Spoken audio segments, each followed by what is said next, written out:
So I've known Chris for, God, Chris must be what, 24, 25 years now? Something Back like that. back in the Nova Scotia days, when I first got into astronomy.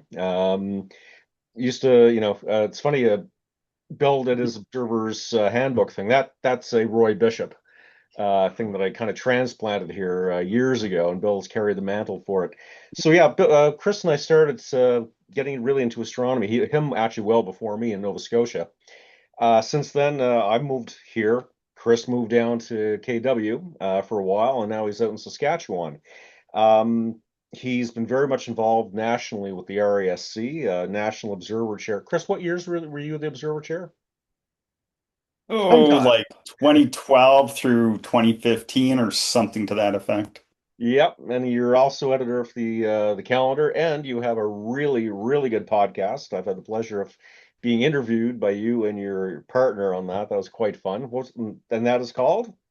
The actual astronomy podcast. Exactly, because I have no memory after 4 hours sleep. Anyway, so I've been talking actually, because I'll be eventually building an observatory. I was talking to Chris about it, and he recommended a couple really good resources, which I was able to find and buy. And he told me a number of things about his observatory that he's built. Now, I'm building mine for imaging.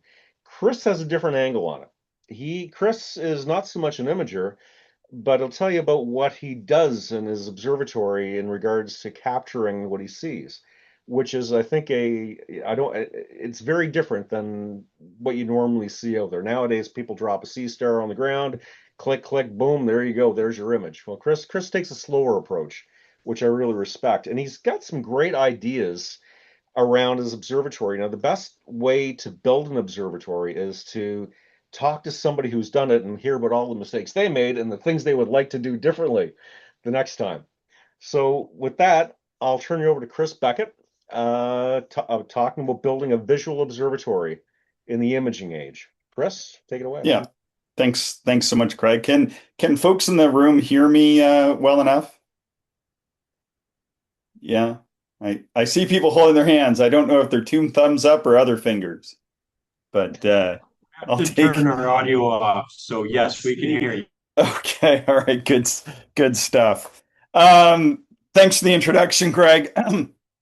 We all want to do more astronomy, whether it's looking through our telescopes or taking photos of the universe, as Craig had mentioned and wants to do more of. But we never seem to have enough free time, and the weather, in particular, the weather in Saskatchewan, always seems to conspire against us. So, what I'm going to do in this presentation is talk about the construction of my Cactus Hill Observatory, which is designed for visual observing and in particular for sketching. So I should mention a couple things. First, I've never been to London, Ontario. I used to live in Waterloo, as Craig mentioned, and I remain a member of the KW Center because I have so many good friends back there. But I do know lots of folks in London, including well, Blake Nancaro, sadly, who passed away, but he was a member there during the end of his life, and Blake and I are really good friends. Craig, who mentioned knowing me for some decades going back to Halifax, and I spent a lot of time in the National Council meetings with Dave McCarter and Peter Jedicke, and I've been on the National Observing Committee with Dale Armstrong for about 20 years, I think, Dale. And most recently, Caitlin Beecroft, I think she's a member there as well, and she volunteers to be on the calendar. And I can't forget Andrew Peters, who's your secretary, I think, and he sent me some nice beverages once. And I think very fondly of the London Center. And then this week, I heard that Clark Muir was your presenter last month. Is that correct? Yeah. And so Clark was my observing buddy when I lived in Kitchener Waterloo, and so he had heard this week that I was presenting and reached out. And Clark is currently just leaving the Canary Islands, but last night he was observing up on their mountain and sent me some photos. So that was pretty cool. And let's see if this will advance. Okay, there we go. So Weather is my number one reason for wanting an observatory. So we got a little snow yesterday here on the 15th, 16th, and 17th of April. And I mention this because the extreme weather in Saskatchewan is really what solidified my dream for having an observatory. When I left work at 5 p.m. Wednesday to come out here, it was plus 13 Celsius. People were out in shorts, walking dogs, the whole bit. And by 7 p.m., when we got out here, it was -4 and -13 with a raging wind. And then it started to snow. We had just lost all of our snow by the middle of the week, and then here we go again. We've got over a foot of snow down here now. And not only did it snow, but yesterday the daytime high was about -10 and -20 with the wind chill. And as you can see by the calendar, we're getting into the end of April. So we'll flip back to summer next month, but or next week we're going to +20. They're saying now.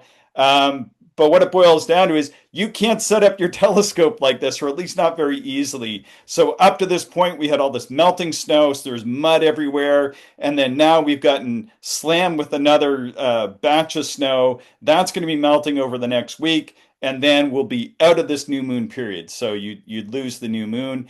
And then we're at 51 degrees north latitude here, just outside of Regina. And basically, by the time we get towards the end of May, early June, we're fighting with perpetual twilight, and we don't get full darkness for a few weeks or so around the summer solstice. So the weather is not going to change. So as observers, we have to.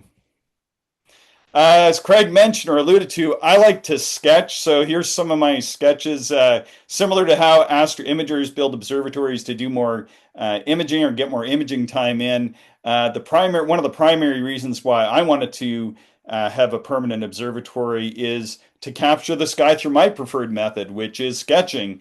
The sketch on the far left, that's just a practice sketch of the Helix Nebula, and then going to the right is the Sigil Nebula I did just from my deck in my 5-inch in 2023, and then in the right still, Comet Lamont A6 from October using my newest telescope, and then in the bottom right was a sketch I did in 2024, I think, of the Veil. Just field sketches, these other three, and then the practice sketch there.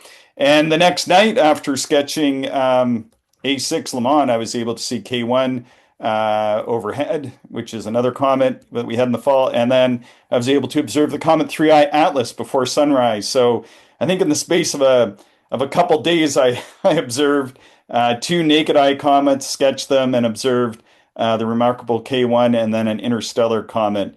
And most of that is thanks to having my own observatory, which is just about 80 feet in that direction. Okay, so on to the observatory. The observatory build, well, it all starts with a hole. And then it sometimes can be a hole to put money in, as some people may know. I'll give you a little bit of background in my whole observatory adventures. As mentioned, I'm from Nova Scotia originally. I lived in Kitchener-Waterloo, now Saskatchewan, for the past 17 years in Saskatchewan, actually. And I've been to lots of amateur club and professional observatories. I've been really lucky. I've even been to the observatories up on Haleakala in the Star City of Hawaii, which that was pretty cool and be a whole presentation in itself. But this photo on the left I borrowed from the Halifax RASC, showing the inside of our St. Croix Observatory, where Craig and I certainly spent lots of time together when we were a little bit younger. And I really liked observing there in the winter, but that 4-foot high wall didn't keep too much wind off you. And I kind of started getting some ideas of what I'd like. One of the things I liked is you could walk in without stooping or anything at a full-size door. And then it had these really nice corner tables or shelves that you could put your gear on when you went in. And that was awesome. As mentioned in my bio, I have a podcast, and on the right is Mark Radici from England, and I chatted with him quite a bit. He encouraged me to head down the observatory path and provided lots of emotional support. In fact, I imagine that in his photo here, Mark Radici is giving me a big hug from across the pond, because I certainly need some support as I've been going through the process. He actually made this video called, what did he call it here? His observatory tour, how I built my observatory best upgrade ever. And you can check that out on his Refreshing Views YouTube channel. And I think he did it after chatting with me, and I was bugging him for a video on his observatory.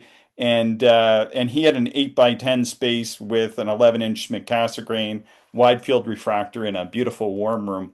And that kind of inspired me to sort of get off the fence. And all right, if Mark Radici can do it, I can do it too. And he was certainly very helpful in guiding me to some resources. So seen here is a light pollution map that probably many of you folks are familiar with. But basically, the white spot there is the center of Regina, and then as you get further out from Regina, it gets darker and darker. And the totally black area that you can see in the bottom left is the Grasslands National Park area where I spent a lot of my summers and winters planning for it, but doing lots of public outreach. And I've spent, I don't know, probably a couple hundred nights down there myself doing astronomy. However, it's about a 3 to 4 hour drive down there. My initial plan was to find a piece of land or an old house. There's lots of houses down there that you can pick up. And I thought, I'm going to get one of these places and do lots of observing. But my wife reminded me that, hey, like, we'd only be able to go down on weekends, or maybe if you had a couple days off work, and then you're not really going to get a whole heck of a lot of observing until maybe you retire. And I guess sadly or not so sadly, I might be a few years away from retirement myself still. So I wanted to kind of get this going sooner than later. But during the pandemic, we were chatting and we found this cute little cabin not too far from the city. We're about an hour out, and really it's this tiny cabin, 500 square feet. I'm in about half of it here in the back room that we had turned into an office space. And mostly it's a very steep hillock covered in cactus. And I put a picture of the cactus on the top right of the screen here. And this is just one of at least several hundred, maybe a couple thousand cactus that are up there. I don't know. There's a lot. And basically from here, there's a small community not too far away. We can get supplies and food. Even go out for dinner or something. It's awesome. And then the cabin is here, and we come out and stay. And when it's clear, I can do lots of astronomy, and certainly have been doing lots of astronomy since we bought it in 2021. I'll add this, that people think it's kind of a joke when I say it's Cactus Hill Observatory, but there are a lot of cactus in certain places in Saskatchewan, and it's a really good indicator for where you might want to build an observatory if you happen to have land out here, because the cactus like to grow in places that are good for astronomy too, as they prefer dry and really sunny spots.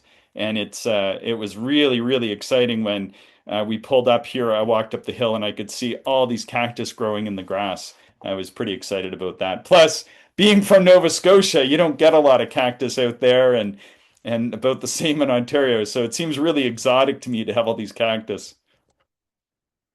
So in this shot on the left, this was my typical setup here for a number of years, and I loved it. In fact, when I first started observing here, even though I wanted to get this place in this hill with the intent of building an observatory, I almost decided not to build one because I could set up my telescope right on my deck. I had a builder, and I'll get into that in a second, but I had a builder actually re-support the deck so it's super solid. You can observe up to a couple hundred power on the deck, no problem at all, especially when it's just myself here. And when it's really cold, even you set up and you're literally 5 steps from a nice warm cabin.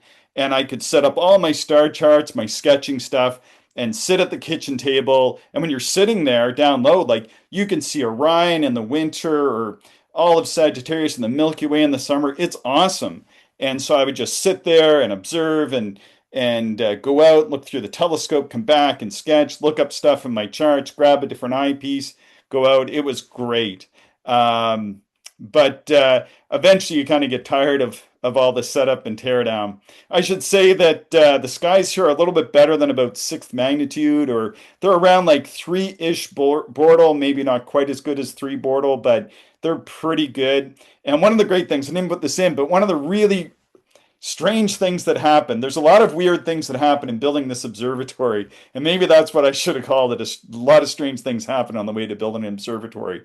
But I bought a mount. I actually didn't have the observatory builder lined up. I didn't have anything ready to go.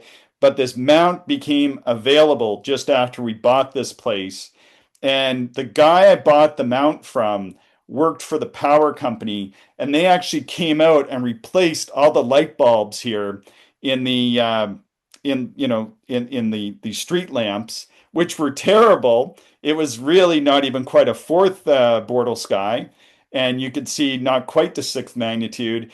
And they replaced them all, totally full cutoff, which they did everywhere else in Saskatchewan, but they did this place early, and it turned it into just a fantastic spot to do astronomy. It was just sort of okay up to that point, but when they did that, it really became quite nice. All right, I'll keep going on. My wife, I said to my wife, it's about a 40-minute presentation. She goes, yeah, it's going to take you 2 hours because you'll just keep talking about all the different things. All right, so one of the other things is wild animals. So, and I'm not just talking about Craig Levine here. Wild animals can be a little bit of a concern out here. We're not in Southern Ontario anymore. And I mean, the risk is pretty low. We did have a cougar around here. Those may be the footprints. Those were the best ones I found. And they weren't anywhere near our cabin, but they did have cougar warning signs. And I don't know, maybe people just saw one of the local feral cats that adorn this region. But certainly it can be a reality. We do have bears that come through. There's lots of coyotes and tons of deer. But most terrifying of all is we have a very large bunny rabbit that comes through. And for those that think that's not a terrifying prospect, then you haven't watched the right movies like I have. It also gets seriously cold here in Saskatchewan. I mean, it has a reputation for that, and it's well deserved. We get into the minus 40s, and the one thing I didn't quite understand is just the mechanics of that. And what occurs is that the ground itself and buildings that aren't heated will freeze down to about minus 20 or so. So even when you get a warm up, that ground that you go out and stand on might still be like minus 20 or minus 25 after like a cold spell like this. So you're thinking, great, it's warmed up to minus 10 after this really cold spell of minus 40, and you go out and you're standing on the ground, and after like 5 minutes you're like, what is going on? You're freezing, and you can just feel like the heat energy being pulled right out of you through your feet. So just even having something to stand on, sometimes I take like a piece of cardboard out and stand on it, and that can help. Can't forget the wind. Someone literally wrote the book on it here.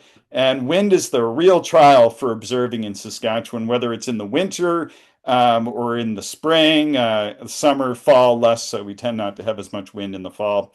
And we get lots of mud too. So in the spring in particular, we get this cycle of lots of snow, lots of melt, lots of mud. And so maybe you found a pretty good spot in the winter. You're going out and setting up there. You're getting a few nights in. You're really looking forward to spring. And this happened to me repeatedly. And you go out now that it's like minus 2 in the evening instead of minus 20.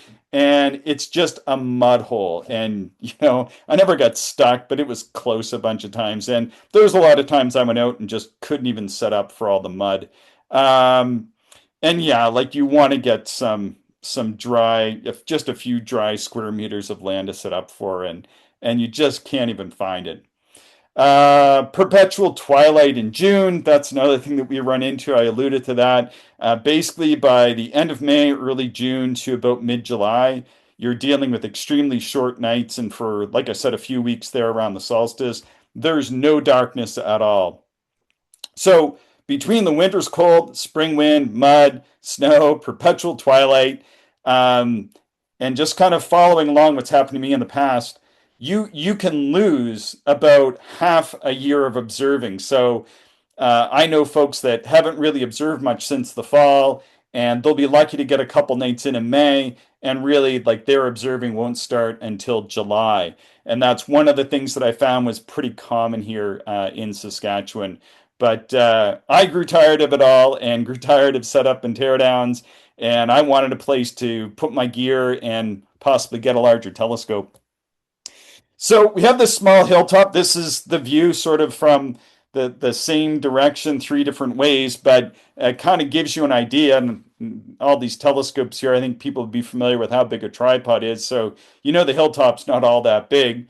But where on the hilltop to put this thing? It's flat on top and it gets steep pretty quick. But we end up deciding that the best spot would be just off of the top. We like to sit around up here and hang out. My friends can come and set up still, but it was going to be a bit of a pain because there's no direct access to this hilltop. Theoretically, somebody designed the layout of our area on a map, and they actually have a road coming right up to this spot. But you couldn't. It's impossible. You would need a, I don't know, like a chairlift to get up here, the really short one. It's just so steep. You can't even do it. But which is kind of funny because in general, Saskatchewan is super flat. And that's also kind of a cool thing is that this observatory is on a very steep hill, and there's not a lot of steep hills in Saskatchewan at all. Yeah, so that was kind of a concern, but we worked around it. And I really wanted to optimize this observatory for visual observing. All right, so what to build? So, yeah, I'm sure you did, Siri. I always loved the sky shed observatories, and initially I thought, hey, it's going to be super simple. I'll get one of the sky shed pods, and I know they're made just north of you folks there, and I think it's Wayne Parker, isn't that who has the company? Yeah, Craig's nodding. Yeah, and I even met him a bunch of times at Starfest when I used to go, and I thought those were really cool, but. And those are the plastic domes. They're made of the same material the kids' playgrounds are made out of, and I took a look at them. Quite a few people had them out here for a while, and you got to build a deck and a pier. So you got to put them on a deck that you build and isolate a pier in it. And I was like, man, this seems like about half an observatory already, but I was kind of wrong on that respect. But certainly happy that I didn't go in that direction. And out here in Saskatchewan, it gets really hot in the summer. Although it has a reputation for being cold in the winter, like we can get 40-degree plus in the summer, and I've been in a sky shed pod when it's over 30, and it's really really hot in there. Crawling in and out is also not ideal, at least for me. And I found them kind of small, and I have quite a bit of gear. So my next thought was, what I'll do is I'll buy a set of the Sky Shed roll-off plans, and this was what I was going to do. I was pretty solid in this plan.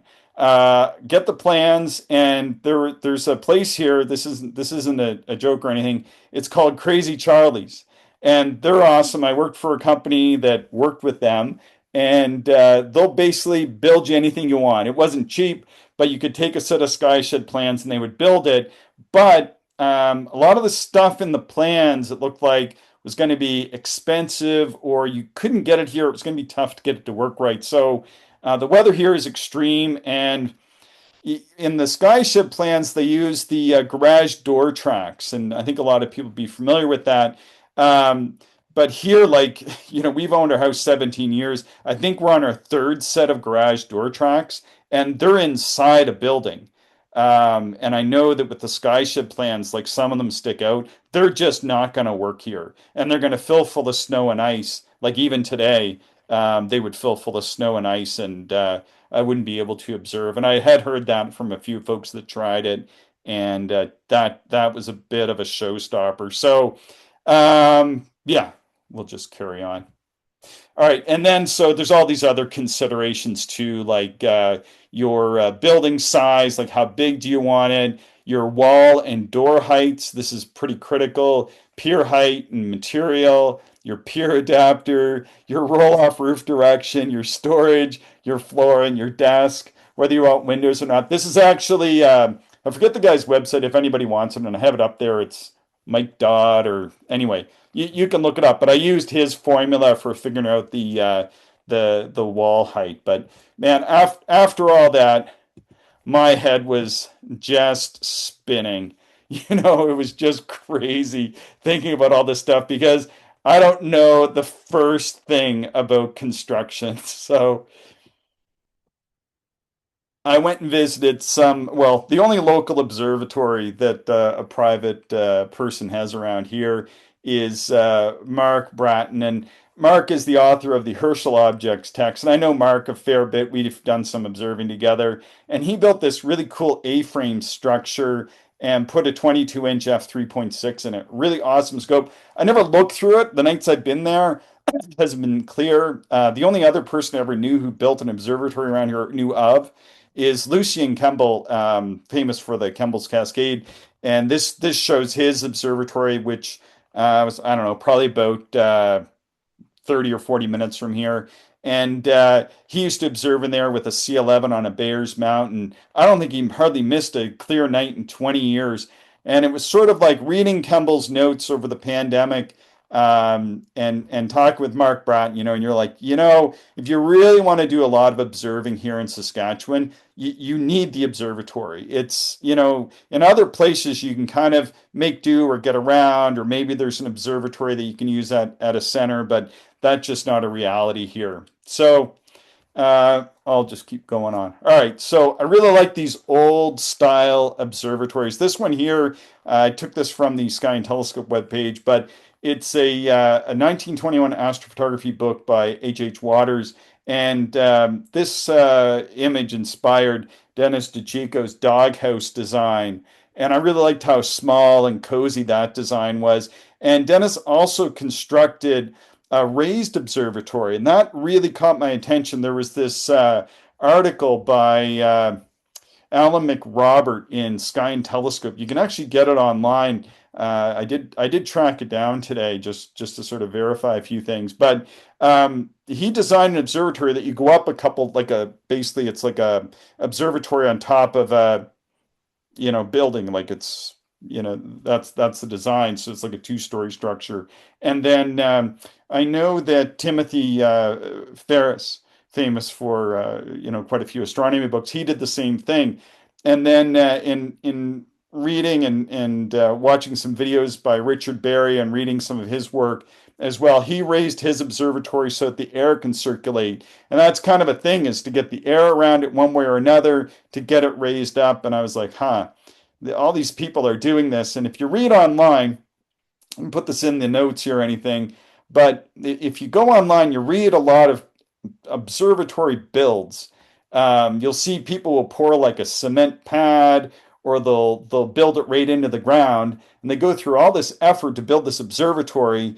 And then you'll see these photos and it looks awesome, and then they'll use it a few times. You'll see this next post, well, how do you get rid of the moisture? And people are like, well, you got a dehumidifier. All right, I tried that, but I'm still getting all this moisture. It's like wrecking everything in the observatory. It's like, well, you can build another observatory. And that is a really big problem with observatories, is how much moisture builds up. And like I said, I've been to a bunch and heard a lot of people complaining about it. So I knew I didn't want to go down that path. So in his video, and it's on the AAVSO YouTube channel, Richard Berry recommends raising it up a couple feet if you can at least. He did his about 3 feet. And then to prioritize cooling, drying, not worry too much about the heat. Just make sure you can get the moisture. You actually want some heating in your observatory, whether it's winter or summer. And what this does is this allows for the building to warm up, and that will evaporate any moisture that's in there. A lot of the time you'll see people like do really fancy things to get them climate controlled. You can do that, but that's going to be pretty expensive. The other thing Barry recommends is keeping it small, going an 8 by 8 foot size, using Alico gate wheels over V-track. And I end up going with those things. And I'll say this, in colder parts of Canada, the V channel is ideal. It breaks right through the ice. Like, I have ice up there now. I just brushed a little bit of the snow off. I don't even worry about it. I know when I open that observatory tonight, it's going to go through any of the remaining ice, and it just crushes it out. It's awesome. So that's definitely something I recommend. Anybody know who this guy is? Somebody's going to know.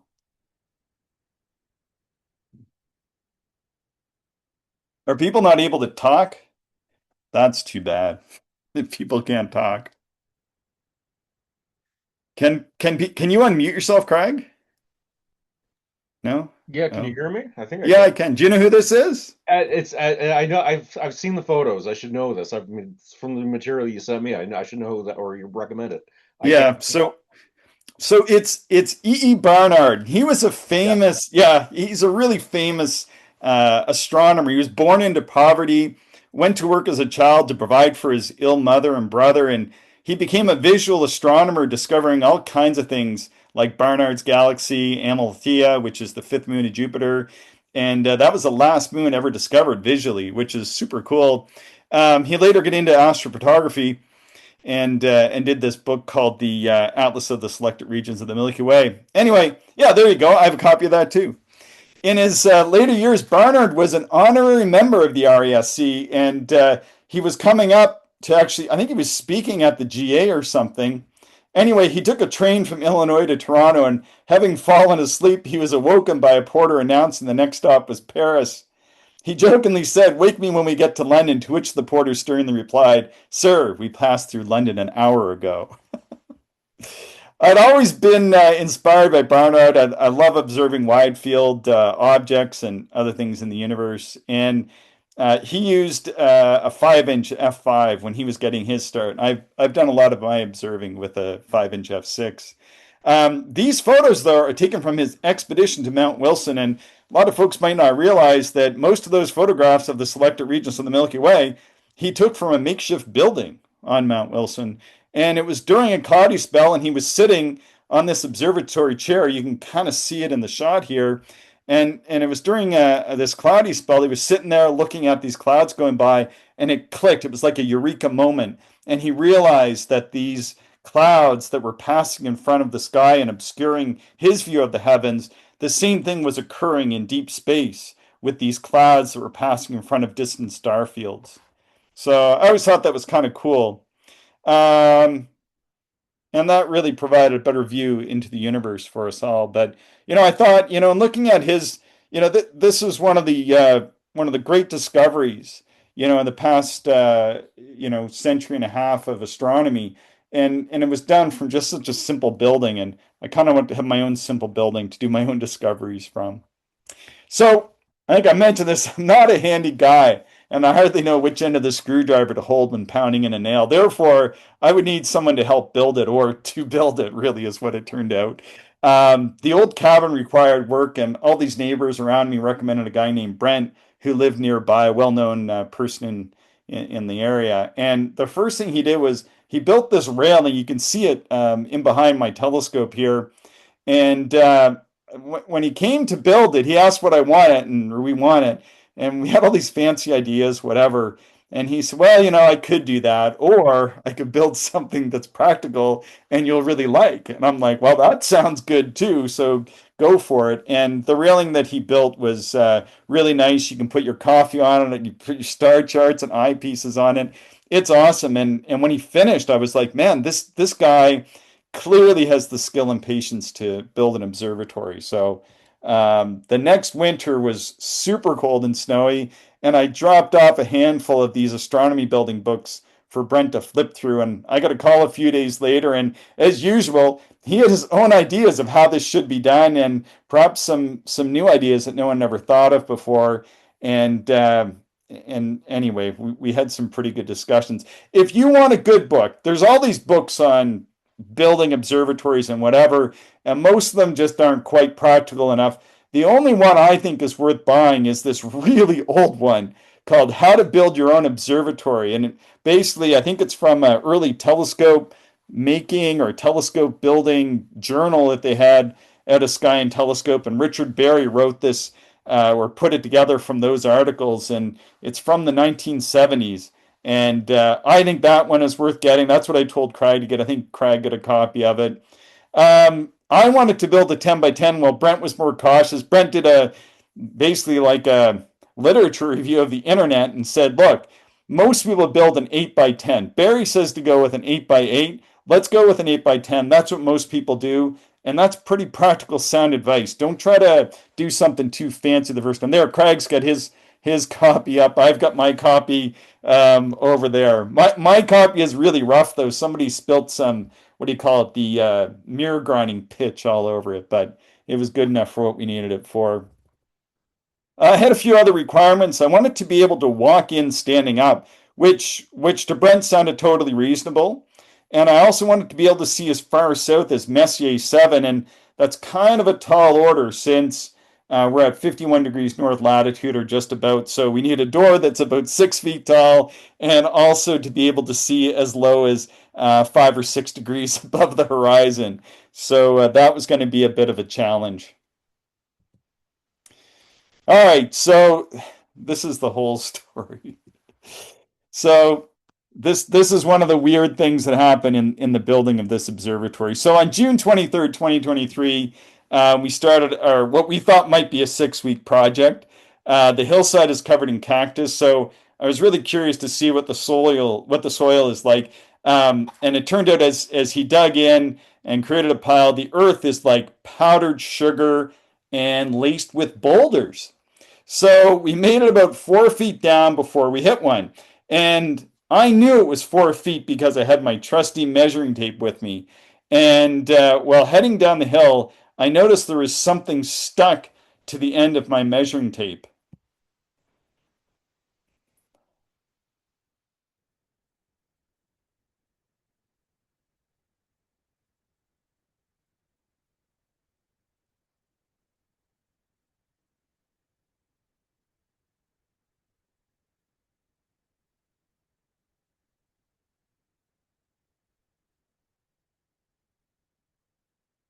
Yeah, so I'm not sure. Anybody have any thoughts on what that might be?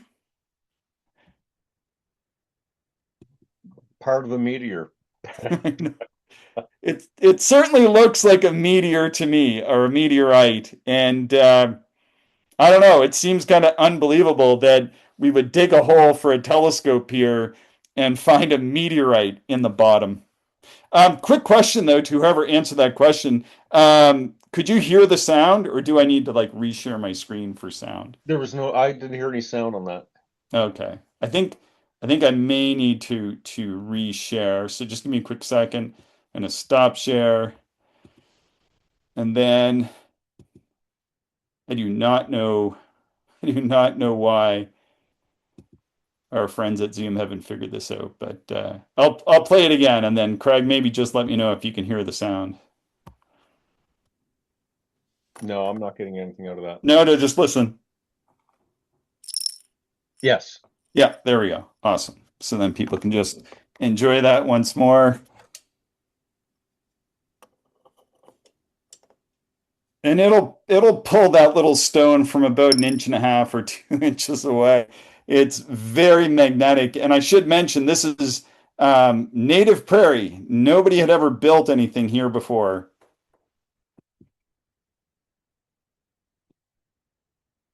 All right, so we decided to cement the pier to the boulder. 6x6 pressure treated pole, Brent carefully selected for being straight and, as he put it, not likely to warp or twist, which I was really concerned about. We carefully aligned the pier and the frame of the observatory. I find it very disorienting when you go in an observatory and it's not square to south, north, east, and west. It's like kind of turned one way or another. And a lot of the time, people will do that to fit a building into a landscape for like external aesthetics. But then when you're in there at night, I find it almost gives me like vertigo or something because you so want that wall that's close to south to be south. And I knew when I built my observatory, that wall was going to be darn pointed south. And it is, but what's funny is that it's hard to take a photo. The observatory has like a weird perspective the way it sits in the hill because of that. So the pier is the first unique feature. I mean, other than finding a meteorite in the bottom of the pier hole, most observatories use a cement pier or a steel pole filled with sand or cement. So why the heck did we use a wooden pier? Well, I'm a visual observer, and I've seen all kinds of massive piers and such, and that's just way overkill for my purposes. And my builder, my Brent and I chatted about that, and he was like, "Yeah, that's you don't need that." And my neighbors had put in a whole pile of pier footings or piers and footings using this technique that they talked us through, and all of those have been very stable over the long term and don't shift. And I should add, our soil here is very shifty. And we didn't want to split the hill. The hilltop is very small, and there's another person who has property on the other side of the hill, and we didn't want to cause issues for that individual either if we cause some sort of weird hill damage. Anyway, so at this point now, currently, it's been 3 years and we've had no shifting, no twisting, and it's been absolutely perfect. So you can use wooden piers and it hasn't degraded at all or anything. People say you get into all these weird troubles using wood, but that's a myth. People go through all these elaborate bolting multiple posts together. You don't need to do that. Just find somebody who works with wood and knows enough about it to get you a good one. And Brent did. This isn't like some sort of special pier. I think it cost I don't know, $20 or something. It really wasn't very much money. All right, so the deck. Let's see. In the photo here on the left, you can see here's the deck sort of level. This is kind of where it might otherwise sit. And typically, what you might do is really dig it into the hill, and then you might have a little bit of an air gap. But we wanted to have a big air gap to let the air circulate around the building and to get the telescope up as high as possible. Heck, we're already up a couple dozen feet on this hill. You might as well go for broke and make it even 25 feet. So we did that. On the right, you can see my telescope was set up inside. And what I was doing here, we put in the pier way too long, as some people may have noticed. And what we were going to do, what we did, is I observed in here on a couple nights. We figured out exactly how high that pier should be. And Brent on the left, you can see he framed in this this slightly lower area, and he came up with an idea to build like a mini drop down in order to reach that southern horizon.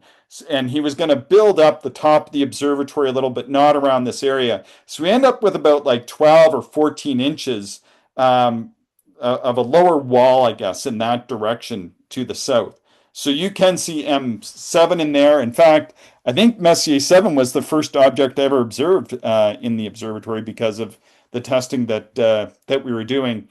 And we also hit our first delay at about this point.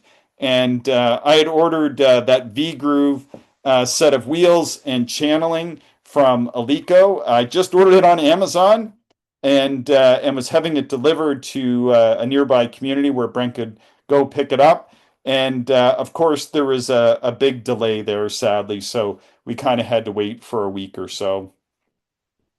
Another unique feature is, and so he kind of framed it up here, but another unique feature is that the observatory rolls off the short way. It's an 8x10, and if you kind of remember that the other side was much wider, so it's 10 feet running east to west, and then it's only 8 feet running north-south. And typically your observatory roof is going to run to the north, and it does in this case. We couldn't run it either east or west because it would either be over the hilltop and it would be kind of low because the hill does kind of jog up and over a little bit, and people would just be forever conking their brains on the gantry. And if we ran it the other way, it'd be way up in the air, like way too high, because the hill just drops very steeply off in the other direction. And of course, we wouldn't run it south, so we did run it north. And it does run the short way. If you ever build an observatory, if you can, don't run it the short way because it tends to want to bind just a little bit. We found it's not like a showstopper. It's just not ideal. So if you can avoid it, don't do that. Like if you have the choice, we just didn't really quite have the choice. You can even see in the front, it drops very steep right from the front of the observatory, and in the back behind the gantry, it's really, really steep. And we went back as far as we could. In fact, Eventually, when we got the rails, we had to cut about a foot off them. We couldn't even go back another foot. So anyway, that's that. But I'll show you really briefly our first run. The rails did finally arrive, and there's a little video here that will play in the bottom. And you can see my wife coming up the hill there, just as Brent was giving this a trial for the first time, which was really, really cool to see. And I should add, he did all of the work, and but he wanted me here a lot of the time. Unfortunately, I was able to work remote much of that time during the latter part of the pandemic, and uh, and so I was able to be here when he kind of completed each of these different stages. Yeah. What's also kind of cool is that Brent, his background, he had worked building roofs at one point in time. He builds all kinds of different things now, but he really knows how to build a roof. That is nothing new to him. But when I was talking to him about this project originally, and I said, "Hey, this is the way it works: is you have a roof that comes off," and he was looking at them online. He said, "Well, I could build that." He said, "I've built lots of roofs before, but usually I build them to stay on, not to come off." Go back to my notes here.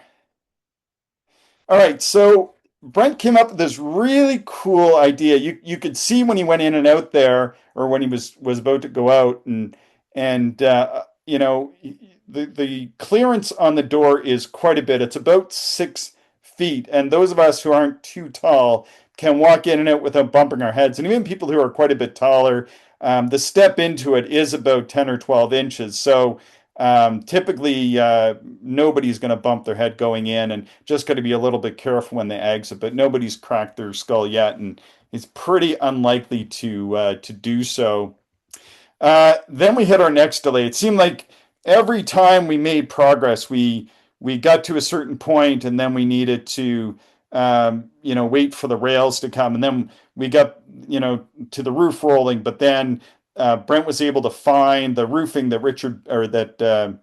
Mr. Barry had recommended, and but that roofing here in Saskatchewan, for some reason, they don't sell it with the corrugation closing parts. It's like a corrugated roof, and then you need to block it in certain spots so you don't get too much snow and ice coming in. And those parts weren't here. It said they were with them, but they weren't. So I had to order it from some weird company online, and after a week or so, it didn't ship, and so I wrote them, and there was all this back and forth, and they weren't expensive. I think you could buy like a whole pack for, I don't know, it was like 10 or 12 bucks or something. And so what ended up happening was they both shipped and refunded them at the same time, but they did it in USD versus Canadian. And it was really strange because in the end, I ended up getting paid $8 to get this part for the observatory, which was kind of a funny thing. So by mid-August, this is what the inside looked like. And in essence, we're at about 7 or I guess maybe, not quite 8 weeks yet, but technically it was done. I was doing quite a bit of painting in there at this point, and we were doing quite a bit of painting. And one of the things I put to the left here is a shot of the Brera Observatory. Anybody know what the Brera Observatory is famous for? Or maybe one of the things.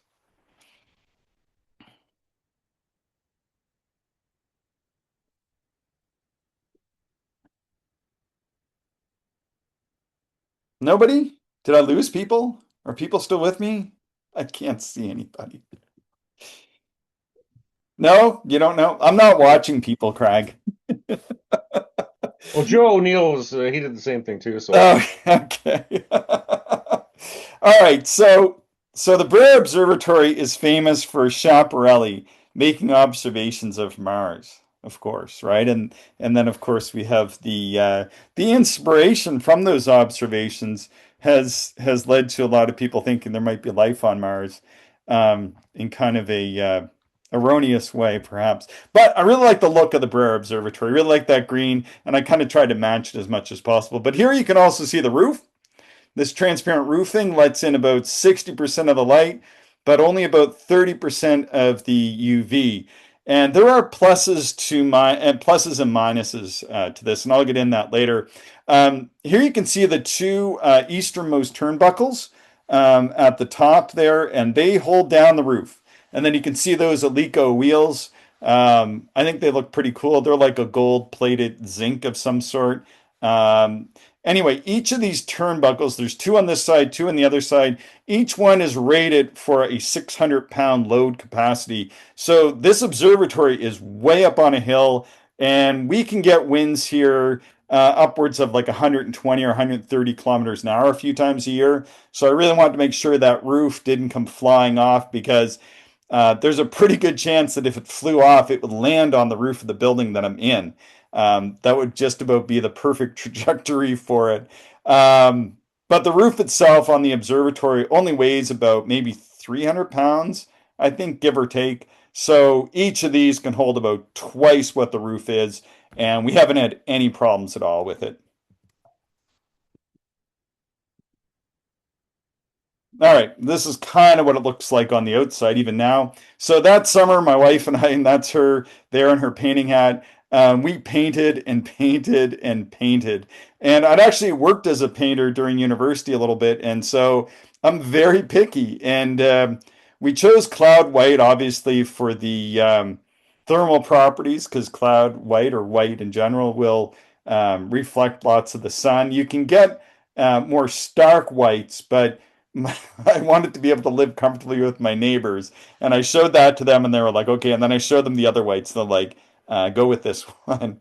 And then we chose sky blue for the trim, and then the Olympus green was what the green is called that I somewhat closely matched to the Brera Observatory, and I really like that color play of clouds on the outside dominating the structure with a small amount of blue representing the clear blue sky we're all looking for before a night of observing. And then, of course, Olympus green, and Olympus being the pantheon of the gods. It took a little while, but I liked the result. Another thing that took a while was to finish the pier. So the pier top is shown here, July through November of 2023. And for those keeping track, that would put us at about 5 months for a 6-week project. And this was one of those other delays in getting this peer adapter.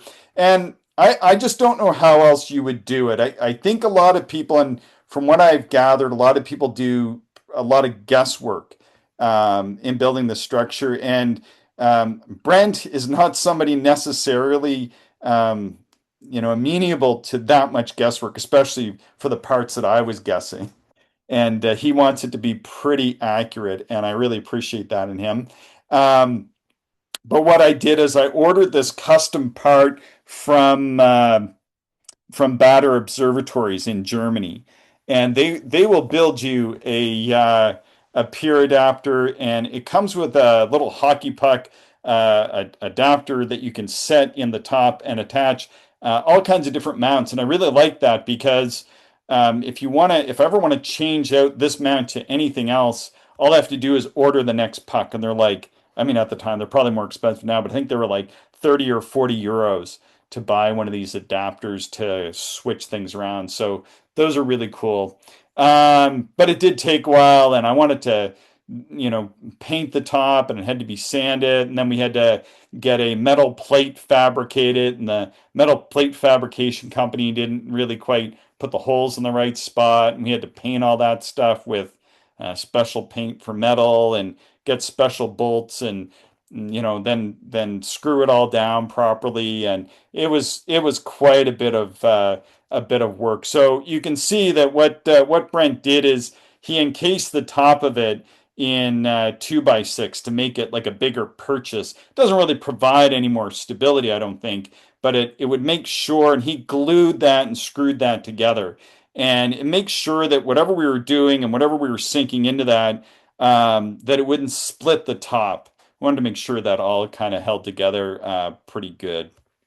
And I know, I mean, I could have been done sort of a little bit before this, and I see a lot of people with unfinished observatory insides, and that always kind of bothers me as somebody who was a painter, I suppose.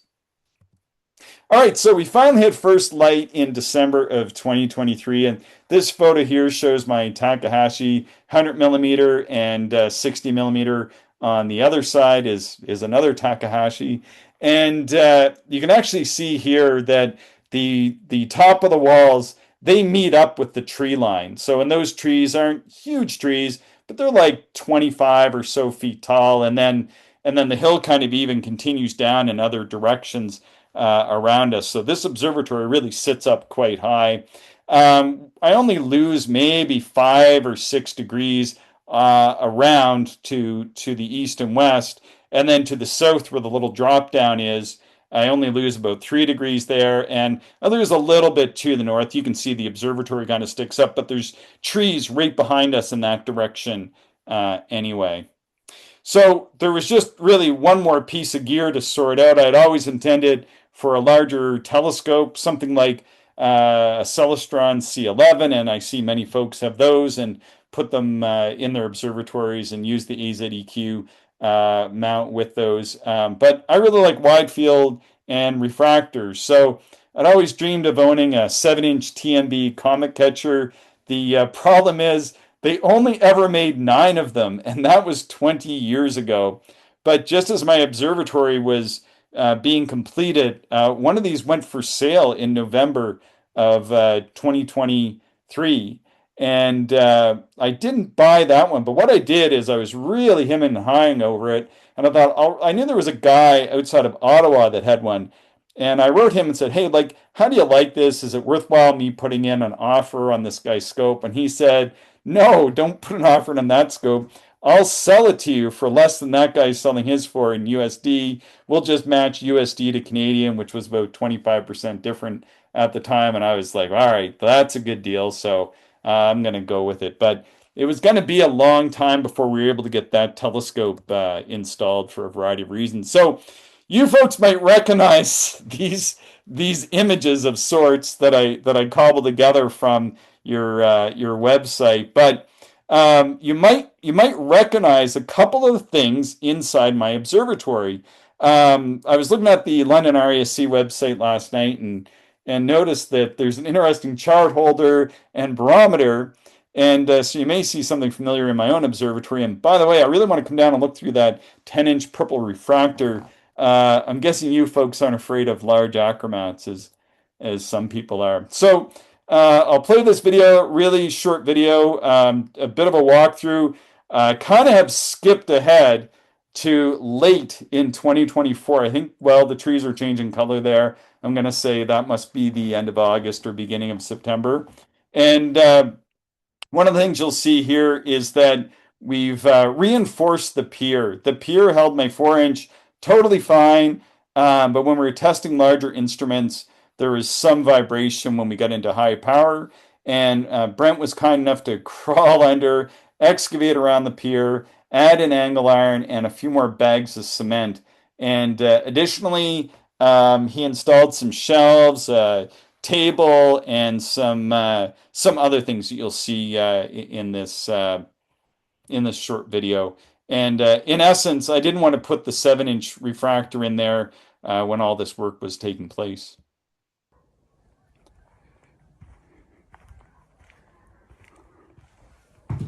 And you can see the drop down. There are the corner tables similar to the ones in Halifax Observatory. You can see my shelves, my table. I have windows too, which is another unique feature. And you can see there's a chart table there. I'll just play the video really quick again because it's short. But as I go into the right, you'll see there's a corner table that Brent made, very similar to the one like at the Halifax Observatory, just sort of a common table. This is a fold-down table. I'll show you that later. And then I have a chart and sketching easel there that he was working on. And then also these windows, which is kind of unique because typically observatories don't have windows in them. Typically, people don't bother doing that. It was also taking us a while to finish because all these little minor delays. And then like 2021, we bought the place. The pandemic, we were still having lockdowns. I was still working from home. And then we started having, the pandemic waning, and we started going on trips, and friends were stopping by. Some folks may recognize the guy on the right here is Alistair Ling.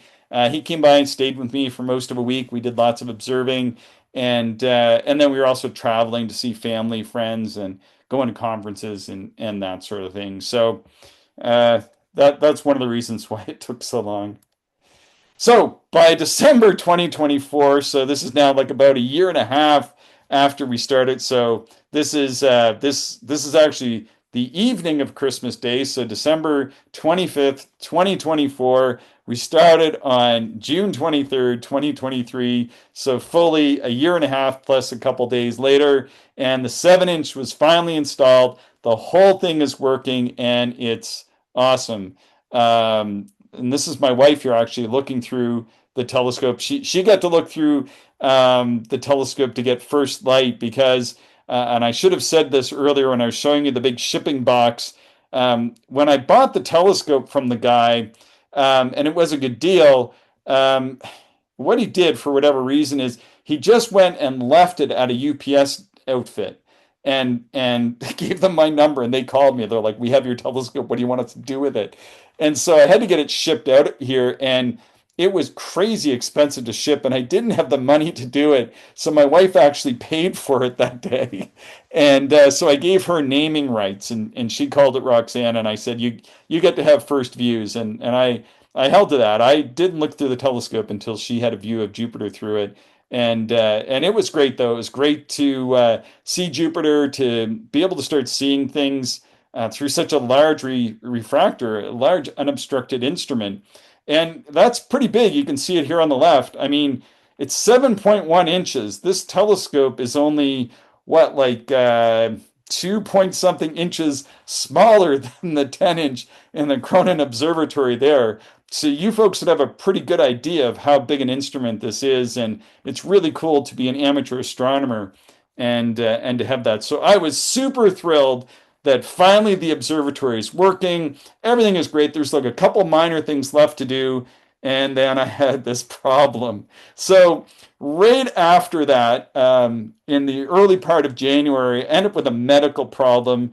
And what happened was they determined that I was going to need to have surgery sometime in 2025. It wasn't like urgent, but I needed to have it done sometime within a year. And so they put me on the surgical wait list, and I just kept kind of waiting and waiting. And my observing nights in the observatory were limited to when somebody could come and help me set up. So I actually ended up just like setting up one of my smaller telescopes out on the deck here a lot of the time because I couldn't push the observatory roof open. And so I was chatting with Brent about that, and he said, "Let me help." And so then I'll play this video, which shows the modification he came up to help with the problem I was having there.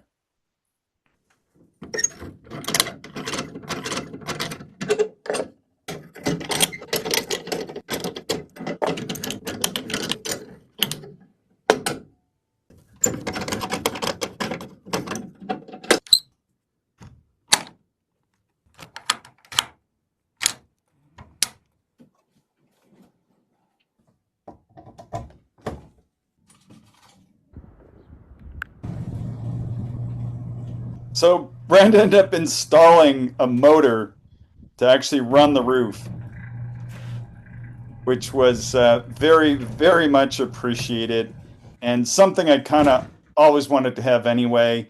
And I didn't include the video he sent me, but he actually sent me the video of the roof rolling off the day I got out of the hospital, which was awesome.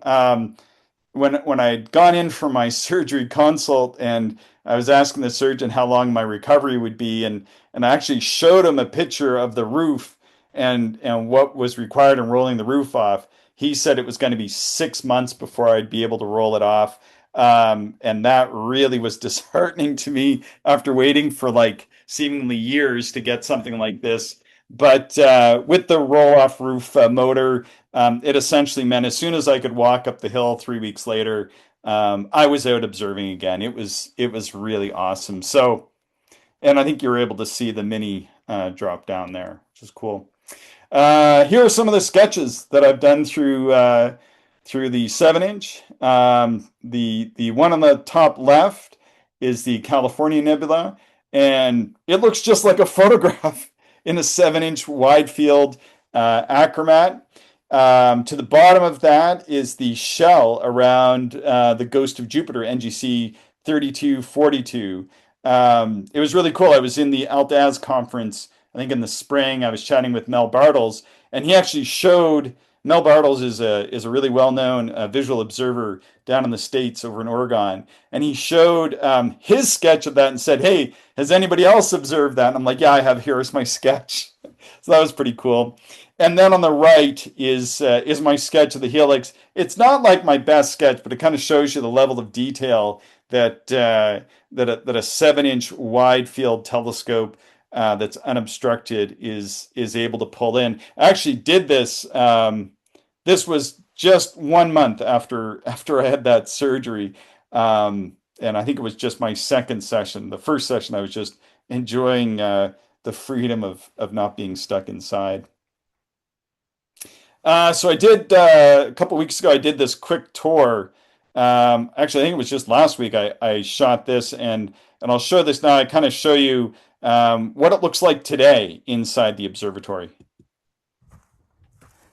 It's also built on a hillside, so we've got about 2 feet between the top of the ground and the bottom of the observatory, so that helps the air to flow underneath and cool the building. This is a visual observatory. It's a sketching table. Typically, I'll actually put my star charts here. Eyepieces and other gear will sit over on that table. Like you can see, it's just a beautiful height for drawing. It's meant to stand and work at, because as we're observing here, if I can turn this around a little, you can see my telescope, and then I'm going to come around and I can simply come back and sketch or do whatever. And then this just shows the little drop-down table that he built for me to get a little bit more room in the observatory if I want to look in a particular direction. I don't use it that much, but it's awesome to have, especially if you have people in here. And then I'll give you a little bit of a rundown on this this big achromat here next.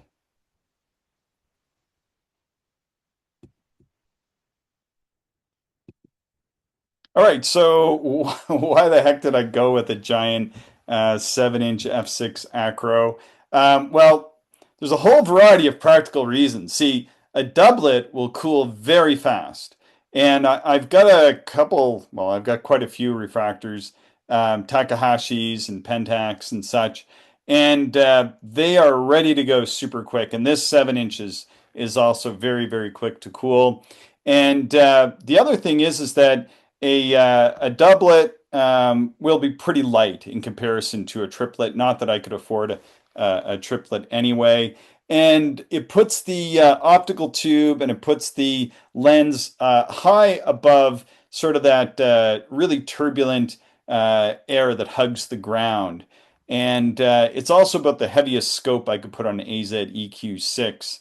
And I love observing in AltAz. I didn't want to observe in equatorial mode. I really, really wanted an AltAz situation. And there's not many AltAz scopes that are affordable. Like you can look at like a 10 micron MPS or something like that, but they're $20,000 Canadian, I think. And yeah, so this is like the largest telescope, and it fits beautifully in a 8x10 observatory. And I love wide field observing. And this is like the ultimate wide field instrument. In fact, in the handbook, if you look on page about 328, you'll see my article on the wide field wonders. Further notes on it, it's a high performance achromat, which some people might think is a bit of an oxymoron, but APM, which is a telescope company out of Germany, and Thomas Back, who is a really well-known optical designer out of Michigan, I think, or somewhere like that. And sadly, Thomas passed away in 2007. But they decided they wanted to make like the no compromise, ultimate wide field observing refractors back in the early 2000s or mid 2000s. And this is one of those scopes. But there's no market for them really. People want smaller color-free refractors or they want really big reflectors. But it's proved to be really, really good. It cools very fast. There is lots of secondary color on Jupiter, and you really notice it. There's some on Saturn and the Moon, but I bought one of those Batter semi-apo filters, and it reduces that secondary color like 75, maybe 80%. And you can see a lot more detail in a 7-inch, really high quality achromat than you can in a 5-inch apochromat. Like I have a Pentax 5-inch apo, and it's awesome, but I can see more detail in this. And with the Pentax 40 millimeter XW, I get over a 2.5 degree true field of view. And this refractor was customized by the previous owner with a special focuser draw tube and some pretty fancy stuff with the focuser. And it allows for your 2-inch mirror diagonal to pretty much get a full illumination or as fully illuminated as a 2-inch diagonal could be. And the way the telescope is set up with the focuser is you can put all kinds of things in the optical path. Like usually I observe with a filter slide. I have a filter wheel I need to install. I might do that tomorrow. And you can also use a bino viewer without any Barlows or anything. It has a lot of back focus range, and I have a lot of different adapters and everything. So you can put all kinds of different stuff in the back end of this telescope and find focus somewhere. In practice, the light grass feels like quite a bit more. Really feels like about a 10-inch reflector, maybe like 11-inch Cassegrain, and the resolution is a 7-inch. But the ability to cool quick and to take those high powers means that you get all of that 7-inch resolution and all of the light of a 10-inch all of the time. So it's worked out really well. And the eyepiece, as my buddy Mike is modeling here, the eyepiece is always at really nice heights. So here he is sitting in a little office stool that I made that you can adjust the height on. I have an observing chair for when it's pointed really, really directly overhead. And then you can see in the photo on the left when it's pointed just above the wall of the observatory, you can just stand and look through it. It's a really, really nice ergonomic setup. In conclusion, as Mark Radici says, an observatory is the best accessory, and I have to agree with that. Jacking the observatory up high on the hilltop, like putting it on the hilltop and then really like getting that air around it, was just something that I wanted to do for cooling and drying, as Richard Berry had noted. And I really wanted to get the big refractor. It's just something I always wanted as well. But putting that lens up there, and it might be up there maybe like 25 or 30 feet, depending on where you're measuring off on the local landscape, that really impacts the seeing positively. Like you are out of those ground hugging turbulent currents. And we went out last Friday night. It was blowing 35, gusting to 50. You could barely stand outside the observatory. It's just like somebody was pushing you around. But we were able to use 200 magnification. And I couldn't imagine observing under worse conditions. It was just at the limit of where we could observe comfortably. On average nights, we're able to push about 300 magnification. And on really good nights, I'm using 500x on planetary nebulas. Yeah, so just lost my mouse there, but that's all right. A couple other things. Yeah, so it's up high, but in Saskatchewan, the plains are at almost like 1,800 feet or so anyway. So we are kind of up higher in the atmosphere. And I don't know if that has something to do with it as well, but certainly putting your observatory up a little bit higher and then kind of tweaking that to get it as high as possible without messing with your peer too much is definitely something I recommend. And I could have easily not done that. The easy path was just to put the observatory right by the cabin, and that would have been the easy thing to do. And I thought it was maybe a better decision. I really almost flipped a coin on putting it up there, but I'm sure glad I did. The transparent roof makes the observatory a little warmer than I want in the summer, but in winter it has a magic trick. When you open the observatory in the winter, it fills full of frost. Everything just gets frozen, covered in frost.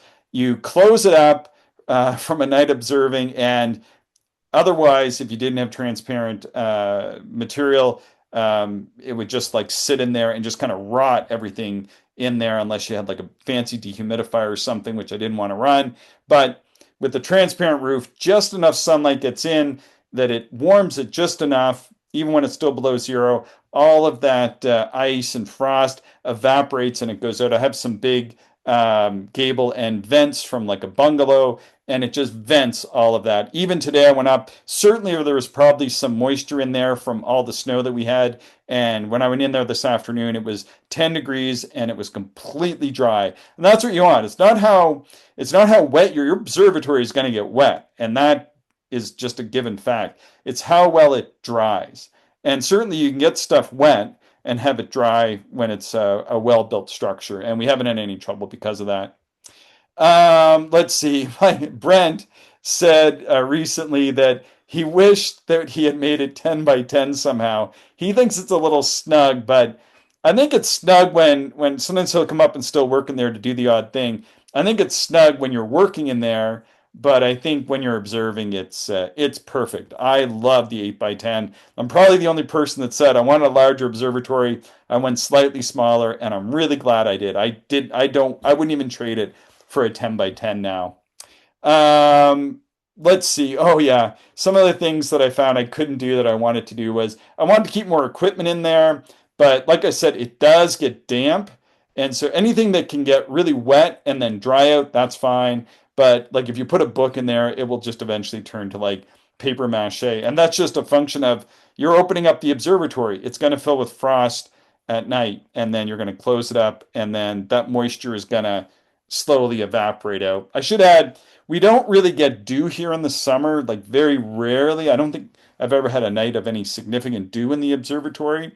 But in the winter, we get massive, massive frost like you wouldn't believe. Let's see. Oh yeah, I end up using my equipment a heck of a lot more than I ever did before. Usually I go out use maybe 4 eyepieces, maybe a Barlow, and now it's like there's nights I'll go out and use like 20 eyepieces. I own about 25 eyepieces or something. And some nights I think I've used them all. It's really a lot of fun to use all your gear. And also, my sessions are longer. My sessions used to be about 2 to 3 hours, like depending, not including like drives out and, setups and that sort of thing. But the actual observing used to be about 2 to 3 hours, maybe really probably averaging like 2 hours once it's all said and done. But here, typically, my observing sessions are 3 to 4 hours. And then often I'll get up and observe again, like I'll observe in the evening and go to bed for 3 or 4 hours and get up and observe in the morning. So, I really quite like to do that. And then most important, I'm able to get lots of winter observing in, or like today, there's a foot of snow on the ground, rapidly melting. But if you didn't have a place to set up, you might be able to shovel off a spot somewhere, but it's going to be a right pain to do it. If we were doing it again, Brent and I were chatting. Maybe I would want to put the door in a different spot. And my only reasons for saying that are that where we put the door, and we wouldn't have known this, the wind really catches it. He might have known that. He might have said it, and I might have said, put it there anyway. But it tends to catch the door a little than I would like. And the other thing is that it's in the corner, and corners are kind of gold in observatories. So if you can, don't put your door in the corner. But where the door is good because we don't have to use any stairs. If we put it somewhere else, we would have been using stairs to get up, and that's just a royal pain. And where the door is, it's really nice because like I can observe just like normal, and my buddy Mike will set up just outside, and we can like observe and chat like we normally do. It's like kind of like the observatory isn't even there, and that's really really nice. I like that as well. And probably the number one thing would be I knew I wanted a motor in it. I probably didn't tell Brent that because I thought this is just like a lot to throw at somebody. I would have definitely told him maybe eventually or whatever, because he said he would have done a few things better to get that working better. Or like right now, and because of the way we roll, it kind of like pulls it really hard, like torques it a bit, and it works. It's just it puts a lot of torsional like flex into the roof when it rolls off, and that's not ideal. But we might do something eventually. But it is working. It those motors have a lot more force than I would have thought. All right, so that's it for my presentation. I put a couple pictures of cactus here. This is a shot I took of the telescope a couple weeks back. You can sort of see the handle of the Big Dipper. And these are a couple of the cactus that grow in front of the observatory, which I think is really really cool, and love to be able to see those growing in the late spring, and then to be up there observing under the dark skies. So with that, I'll open it up to questions. I can't really see anybody because I closed my little window there somewhere, but if there's any questions, I would love to hear them.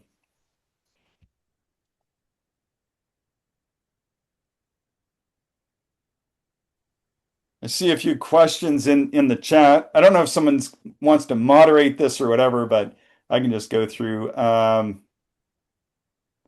Let's see. How long does it take how long does it take to cool down the scope in the summer? Um, 30 minutes?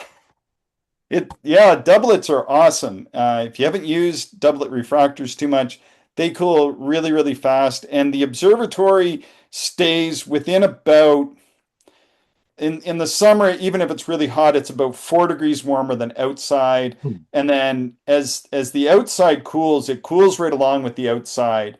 And typically at sunset, it will reach about the same temperature as outside. And I'll put a solar blanket around the telescope.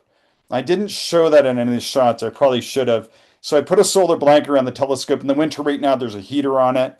And then in the summer, I'll still put the solar blanket on it. So the telescope probably stays a little bit cooler. So basically, within about 30 minutes of sunset, it tends to be at ambient, just the way it worked out. I did spend a lot of time thinking about the cooling and drying aspects, and we have kind of done a few things to tweak. One thing that we do is I lay in a big solar reflective tarp inside underneath the roof.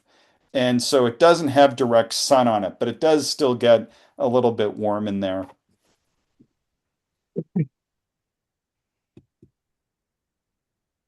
Well, I got a couple questions, Chris. Yeah, go for it, Craig. So a couple. So power. What are you using for power?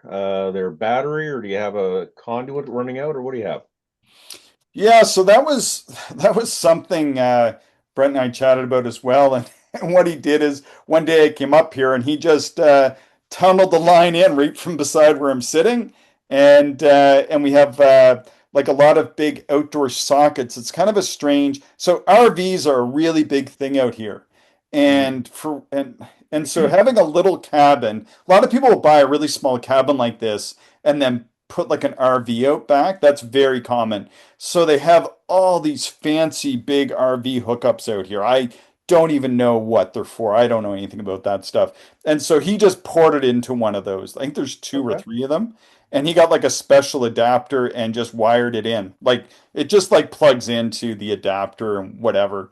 And yeah, so it's just like conduit in and going up the hill to the observatory. Yeah, he laid in a pipe, and yeah, we had like an old water tank here, and he used the pipe from that. And yeah, yeah, it's super super slick, and yeah, it works totally fine. And then I didn't put it in, but he split it off underneath, and then there's actually, it looks just like an extension cord comes up to the base of the telescope. If you actually look in this photo here, you can see there's like a black line Hmm. just towards the bottom of the photo on the pier, and there's like a wrap around, and then that's where the head of the plug is, and you can, that's where I plugged the telescope in right there, and you can see the plug there for the roll-off roof. Now, this is a bit of a dicey thing. So when he put it in, and I showed you, I plugged in the roll-off roof and I ran it.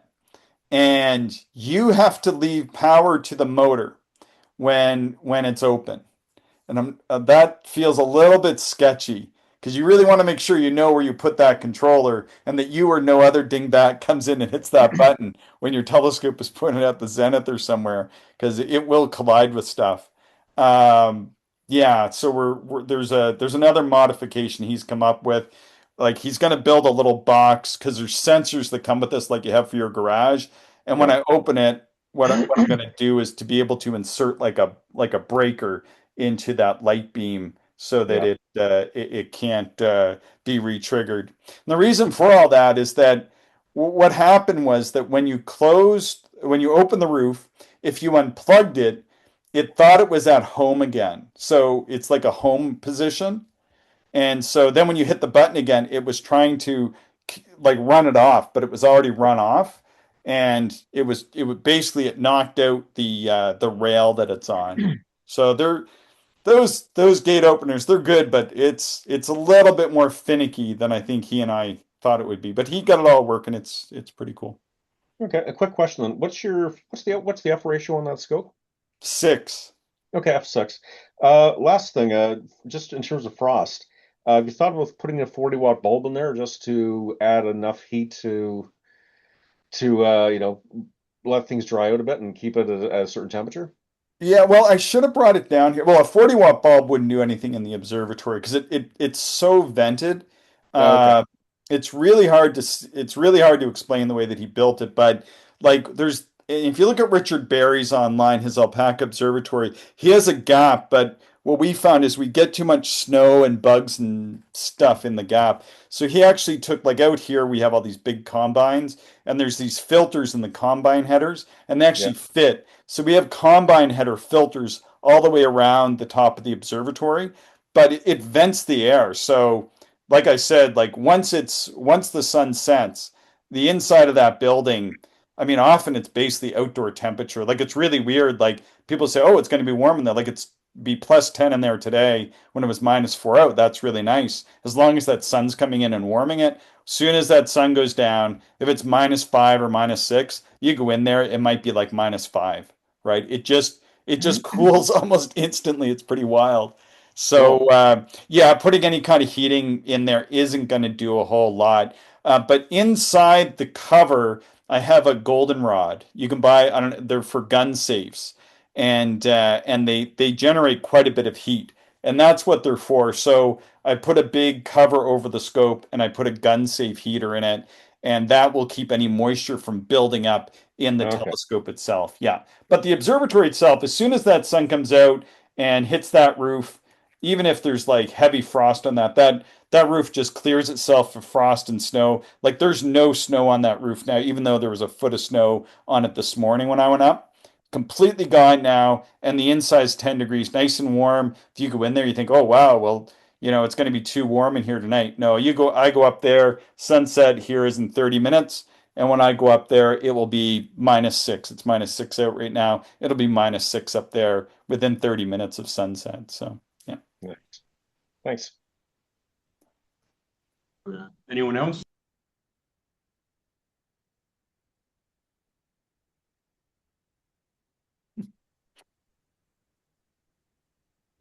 Question from Dale. Do you get mice? No, not in the observatory. There are a lot of mice here. Like I'm at the end of a farmer's field in Saskatchewan. I think that's where mice come from.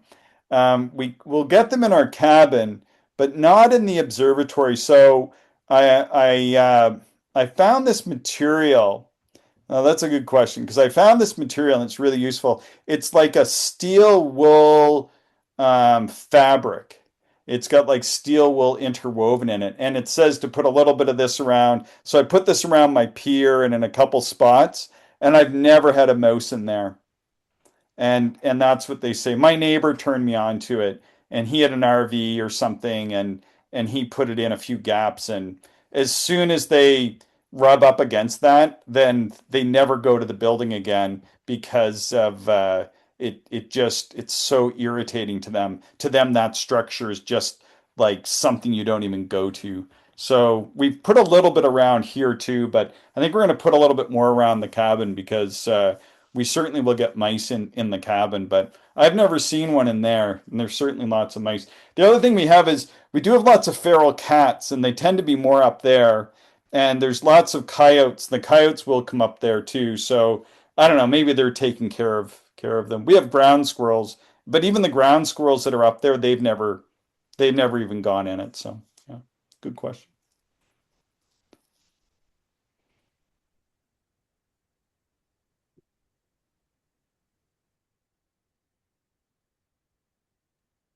What project do you think was you were most excited to accomplish when you got the observatory? Like, what kinds of things do you think that made it easy to do, and or what are you excited to do now? Do you have any goals or projects right now? Yeah, that's a good question. So the thing that I ended up doing, which was unexpected, I just wanted to test the telescope to see how well it would take power. So I started observing planetary nebula, which I've never really observed. I mean, I've probably observed 50 or 60 planetary nebula, but more casually. But the telescope handles power so well. I've been able to observe like a lot of the structures in them. So if you're familiar with like the cat's eye up in Draco, I was able to see like the spirograph structure inside of it on a good night. You kind of got to wait for the night and the right time, but when you have the observatory, and like I said, it's 80 feet that way, I can be up there in 50 seconds. So if I get like the right conditions, even in the middle of the night, I'll go up there for an hour at like 2 o'clock in the morning when you have like your perfect observing conditions and do these kind of observations, which honestly I've never been able to really do too much before, just like the odd night maybe you happen to be out when you get those. But we've all been out on nights where it seems like everything's just lining up when you got to go home because you got to get up the next day. You've already been out for 3 or 4 hours, or you're just getting tired or too cold or something. And out here with this setup, I don't run into those. The other thing I wanted to do, which I have done quite a bit, I showed a few of my comet sketches, is like we've had a lot of pretty good comets and then some faint comets, and I've like observed all of these comets. It's crazy. Like I think I've observed like 20 comets up there in the past year, and I don't think I've ever hardly even observed 20 comets before, probably, but maybe it's just about doubled the number of comets that I've observed and sketched and that sort of thing. But yeah, the other thing is the sketching. Like that was the big thing I wanted to do, and I think I've done maybe I'm gonna say like probably a couple hundred sketches or more up there now.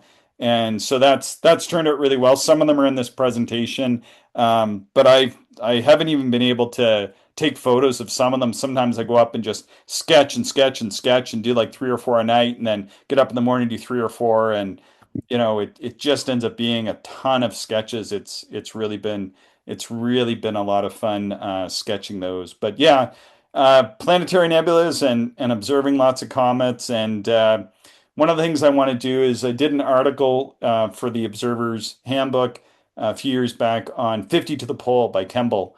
And Lucien Kemble wrote an article on observing a bunch of objects up near the North Celestial Pole. It wasn't 50, so I went through all his notes and made it 50, and I've been gradually trying to observe some of those. Some of this stuff has been a little bit easier to see than others, like the really big things, like things that this telescope should excel at, like observing the um, North American and Pelican nebulas is spectacular.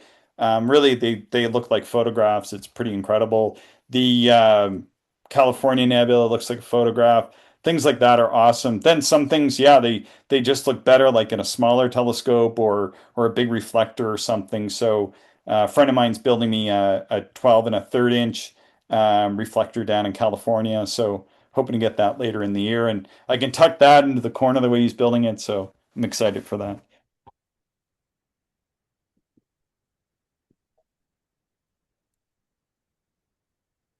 Oh, we can't hear you if you're talking. It doesn't look like there's any questions or any more questions online. No. All right. Um,